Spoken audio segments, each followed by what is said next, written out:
I started out in Baltimore, and I was all over West Virginia, part of West Virginia. It was like 22 degrees that night. That was a month ago. And then I went to Texas. I was out there for a while. Then Colorado. This is a great place to end a tour, I'll tell you, because it's harder to get homesick in Colorado, I've found, than just about anywhere else. I want to tell you a little bit about Reverend Howard Finster. Now, I know some of y'all probably know who he is already, but if you don't, this is real cool, and you might want to go Google this guy because he's fascinating. Reverend Finster grew up in DeKalb County, Alabama. He's actually from Alabama. A lot of people think he's from Georgia, but he's not. And there are some subtle differences between Georgia and Alabama. And if you like, I could name one, for example. See, in Alabama, we have this fish that we love to eat. It's delicious. It's called a crappie. That's right. They're great. People catch them and eat them. Well, in Georgia, they have a similar fish, but theirs is called a crappie. And you see, in Alabama, we make a point of never eating anything that has the word crap in it. That's just, there's just little things like that. But anyway, so Howard grew up in DeKalb County. And way back in the 1920s, his family was very poor. His dad was a sharecropper, you know, and when Howard was in like the second grade or something, his father died suddenly, so he had to quit school and come home and help his family. So Howard didn't get a lot of education, you know. He didn't get much formal training, but nevertheless, he grew up to be a Baptist minister. Clearly, he belonged to a sect that did not require seminary degrees, and that worked out good for Howard. And he preached in all these churches all over DeKalb County, and then later he moved across the state line over into Georgia, and he ended up in Summerville, Georgia. And when he got up into about his 60s, he started getting kind of depressed and frustrated. And as he tells it, you know, he would preach his sermons, you know, and then he'd run around to the door at the end of the service to shake everybody's hand, right? And he noticed that nobody would remember anything he had said. It's like nobody was paying attention at all. And it just made him feel like everything was just a waste, you know, like his life had just been kind of a joke. And it was around that time, out of nowhere, that Howard started having visions, okay? I don't think Baptist preachers are supposed to have visions. I don't think the dispensationalists like that, but nevertheless, he was having them.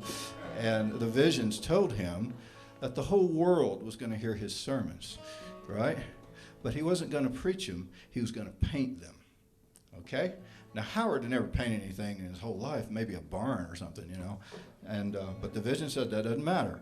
Just paint them on whatever you find around the yard, plywood, sheetrock, you know, tires, whatever, you know. And paint, and you are to paint 50,000 of them, okay? Well, here's the story. Before Howard died, he painted over 100,000 pieces. Those pieces are in the Metropolitan Museum. They're in the National Gallery. They're probably in the museum in Denver. They're in museums all over the world. One of them was the official poster for the '96 Olympics. You may have seen it. It's a Coke bottle with the faces, you know. Well, that's Reverend Finster. So I guess it just goes to show there's always hope. So this is for Howard. This is called I've Got a Hope.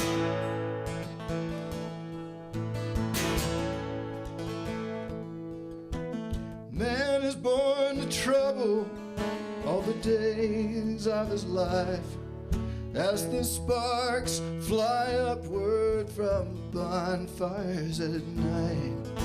They fill up the heavens with pinpoints of light. I've got a hope. I've got a hope. I've got a hope that is not in this world. Time it is turning like a plow in the field. It roots up the earth and what's hidden is revealed. Sowing the future while the past it is sealed. I've got a hope.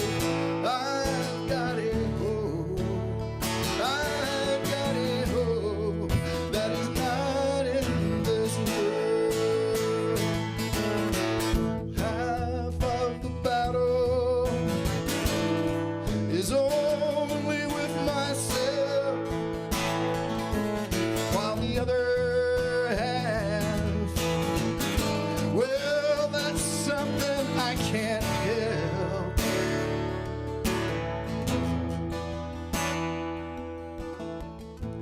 lest I should stumble, I try not to forget that every hair is numbered, every footstep, every breath. And this life that I'm living, well, it will not end in death. I've got a hope, I've got a hope, and I've got a hope that is not in this world.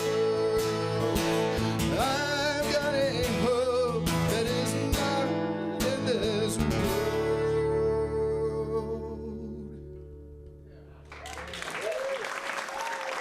Thank you.